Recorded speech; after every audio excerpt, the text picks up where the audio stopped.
ನಾನು ಮಾಡ್ತಾ ಇದ್ದೀನಿ, ನನಗೂ ಗೊತ್ತಾಗಬೇಕಲ್ಲ ನಾನೇನು ಮಾತಾಡ್ತೀನಿ ಅಂತ. ಅಲ್ಲ, ಇವಾಗ ನೀವು ಕ್ಯಾಸ್ಟ್ ಸೆನ್ಸಸ್ ಅಂತ ರೋಡಲ್ಲಿ ಹೋಗ್ತಾ ಇದ್ದೀರಾ, ಮನೆ ಮುಂದೆ ನಿಂತ್ಕೋತೀರಾ, ಅವ್ರ ಜನರಲ್ಲ ಯಾವ ಎಷ್ಟಿದೆ ಅಂತ. ನನ್ನ ಪಕ್ಕದ ಮನೆಯವ್ರ ಜಾತಿ ಅಂತ ನಂಗೆ ಹೆಂಗೆ ಗೊತ್ತಾಗುತ್ತೆ? ಹಾಂ, ಯಾವ ಬೇಸಿಸಲ್ಲಿ ಸೆನ್ಸಸ್ ಮಾಡ್ತಾಯಿದ್ದೀರಾ ನೀವು? ಏನು ಆಧಾರ ಇಟ್ಕೊಂಡಿದ್ದೀರಾ ಮೇಡಮ್? ಈ ಥರ ಸರ್ಕಾರಗಳು ಮೋಸ ಮಾಡಿಬಿಟ್ಟು ಸಮಾಜ ಹೊಡೆದು ನಮ್ಮ ಟ್ಯಾಕ್ಸ್ ಪೇಯರ್ ದುಡ್ಡನ್ನು ಹಾಳು ಮಾಡ್ತಿರಲ್ಲ, ಅದು ನ್ಯಾಯನಾ? ಹೇಳಿ ಜನಗಳಿಗೆ ಹೋಗಿ ಅಲ್ಲಿ ಹೇಳಿ, ಯಾರು ನಿಮ್ಗೆ ಹೇಳಿದಾರೆ ಆಫೀಸರ್ಸು ಅವ್ರಿಗೆ ಹೇಳಿ ಜನ ಹಿಂಗೆ ಹೋಗಿದ್ದಾರೆ ಅಂತ. ನನ್ನ ಮಕ್ಕ ರೆಕಾರ್ಡ್ ಮಾಡ್ಕೊಂಬ, ನಾನೇ ಹೇಳ್ತಾ ಇದ್ದೀನಿ, ಒಬ್ಬ ಸಿಟಿಸನ್ ಆಗಿ ವೋಟರ್ ಆಗಿಬಿಟ್ಟು ಹೇಳ್ತೀನಿ, ಜನಗಳಿಗೆ ಮೋಸ ಮಾಡಿಬಿಟ್ಟು ಈ ಸರ್ಕಾರ ಏನು ಸಾಧನೆ ಮಾಡೋಕ್ಕೆ ಹೋಗ್ತಾ ಇದ್ದೀರಾ? ಈ ಥರ ಮನೆ ಮನೆ ರೋಡಲ್ಲಿ ಹೋದ್ರೆ ಯಾವ ಜಾತಿ ಜನ ಇದ್ದಾರೆ, ಎಷ್ಟಿದ್ದಾರೆ ನಿಮ್ಗೆ ಗೊತ್ತಾಯ್ತಾ?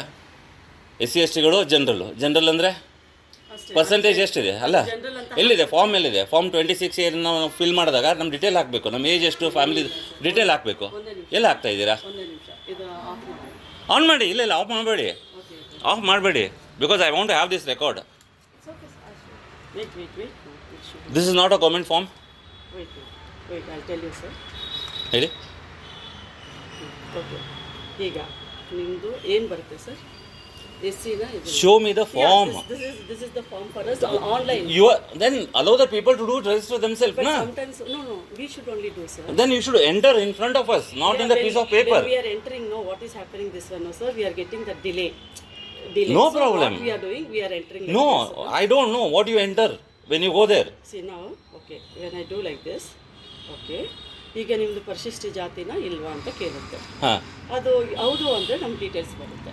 ಅಲ್ಲ ಅಂದರೆ ಇನ್ನು ಡೀಟೇಲ್ಸ್ ಬರಲ್ಲ. ಫಾರ್ ಎಕ್ಸಾಂಪಲ್ ನೋಡಿ, ಇಲ್ಲ ಅಂದ್ರೆ ಅವ್ರು ಕೊಟ್ಟಿರೋದು ನಿಮ್ಮ ಫ್ಯಾಮಿಲಿನಲ್ಲಿ ಎಷ್ಟು ಮೆಂಬರ್ಸ್ ಇದ್ದಾರೆ, ಹಾಂ, ಮುಂದೇನಿದೆ ಅಷ್ಟೇ ಸರ್.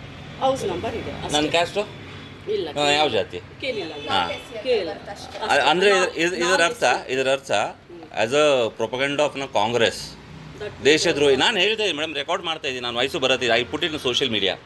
ಓಕೆ, ದೇಶದ್ರೋಹಿ ಕಾಂಗ್ರೆಸ್ ಏನು ಗೊತ್ತಾ? SCಗಳೇ ಬೇರೆ, ಮಿಕ್ಕಿದ ಜನನೇ ಬೇರೆ. 75 ವರ್ಷದಿಂದ SCಗಳಿಗೆ ರಿಸರ್ವೇಷನ್ ಕೊಟ್ಟು ಅವನೇನು ಉದ್ಧಾರ ಮಾಡಲಿಲ್ಲ, ಬರೀ ಅವ್ರು ಓಟ್ ತೊಗೊಂಡ್ರೆ ಹೊರತು ಅವ್ರಿಗೇನು ಎಜುಕೇಷನ್ ಕೊಡಲಿಲ್ಲ, ಏನೂ ಮಾಡಲಿಲ್ಲ. ಇದನ್ನೇನೋ ಮುಂದುವರಿಸ್ತಾ ಇದ್ದಾರೆ. ಖಂಡಿತ ನನ್ನ ಮಕ್ಕನ ತೋರಿಸ್ಕೊತೀನಿ ನೋಡಿ, ಖಂಡಿತ ಈ ಸೆನ್ಸಸ್ಸು ಮೋಸ ನಡೀತಾ ಇದೆ, ಯಾವುದೂ ಸರಿಯಾಗಿ ಮಾಡ್ತಾ ಇಲ್ಲ. ರೋಡಲ್ಲಿ ನಿಂತ್ಕೊಂಡು ಕೇಳ್ಕೊಂಡು ಹೋಗ್ತಾ ಇದ್ದಾರೆ. ಪಾಪ ಇವ್ರು 3 ಜನ ಬಂದಿದ್ದಾರೆ, ಅವ್ರು ಗೌರ್ಮೆಂಟ್ ಎಂಪ್ಲಾಯ್ ಟೀಚರ್ಸ್ ಆಗಿಬಿಟ್ಟು ನಾವೇನು ಮಾಡಬೇಕು ಅಂತ ಕೇಳ್ತಾರೆ. ಅವ್ರ ಜೊತೆ 2 ಮಕ್ಕಳು ಬಂದಿದ್ದಾರೆ, ಅವ್ರ ಟೀಚರ್ ಏನೋ ಅವ್ರ ಐಡಿ ನಂಗೆ ಗೊತ್ತಿಲ್ಲ. ಮಕ್ಕಳನ್ನ ಯೂಸ್ ಮಾಡ್ತಾ ಇದ್ದಾರೆ, ಯೂಸಿಂಗ್ ಅ ಕಿಡ್ಸ್. ಇಲ್ಲ ಮೇಡಮ್, ನೋ ಮೇಡಮ್, ಇದು ಎಷ್ಟು ಕಷ್ಟ ಆಗ್ತದೆ, ಏನು ನೋವು ಆಗ್ತಾಯಿದೆ ಅಂತ ಪಹಲ್ಗಾಮಲ್ಲಿ ಆದಾಗ, ಪಹಲ್ಗಾಮ ಆಗಿದ್ದು ನೋವು ನನಗಿದೆ. ನನ್ನ ಸಂಸಾರ ಇದ್ದಿದ್ರೆ madam, it's not the question of being agree. Absolutely I have no denial. It's wrong. Let them read, let them study, let them progress in their career, be a good nation. Yeah, they are having holidays now, sir.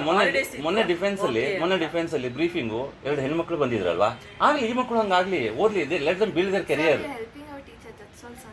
I appreciate as a student you are helping, but nothing wrong in that. I am not saying you are doing anything wrong. ಕೆಟ್ಟ ಕೆಲಸ ನೀನು ಮಾಡ್ತಾ ಇಲ್ಲ. But ಆದರೆ ಇದಕ್ಕೆಲ್ಲ ನಮ್ಮ ದುಡ್ಡು ಸೆನ್ಸಸ್ಗೆ 1000 ಕೋಟಿ ಖರ್ಚಾಯಿತು ಅಂತ ಹೇಳ್ತಾರಲ್ಲ, ಆ ಥರ ಸ್ಟಾಫನ್ನು ಕರ್ಕೊಂಬಂದು ಅವ್ರ ಕೈಯಿಂದ ಮಾಡಿಸ್ಲಿ. BBMP ಅವ್ರು ಮಾಡಬೇಕು. ಏನಕ್ಕೆ ಇರೋದು ತೋರಿಸ್ತಾರಲ್ವ, ಬಜೆಟಲ್ಲಿ ತೋರಿಸಲ್ವಾ, ಕ್ಯಾಶ್ ಸೆನ್ಸಸ್ ಮಾಡಿದ್ವಿ 1000 ಕೋಟಿ ಖರ್ಚಾಯಿತು ಅಂತ. ಆ ದುಡ್ಡು ಯಾರು ಕೊಡ್ತಾರೆ? ನನ್ನ ಮನೆ ಟ್ಯಾಕ್ಸು, ನನ್ನ ರೋಡ್ ಟ್ಯಾಕ್ಸು, ನನ್ನ ಗಾಡಿ ಟ್ಯಾಕ್ಸು, ನನ್ನ ಇನ್ಕಮ್ ಟ್ಯಾಕ್ಸು, ಅದನ್ನೇ ತಾನೇ ಯೂಸ್ ಮಾಡೋದು. ಏನು ಮಾಡ್ತಾ ಇದ್ದಾರೆ ಇಲ್ಲಿ? ಸಾರಿ ಮೇಡಮ್, ನಾನು ಕೊಡಲ್ಲ. I put it on a public ಹಾಕ್ತೀನಿ. ಮಕ್ಕಳದ್ದು ಎಡಿಟ್ ಮಾಡಿ ಕಳಿಸ್ತೀನಿ.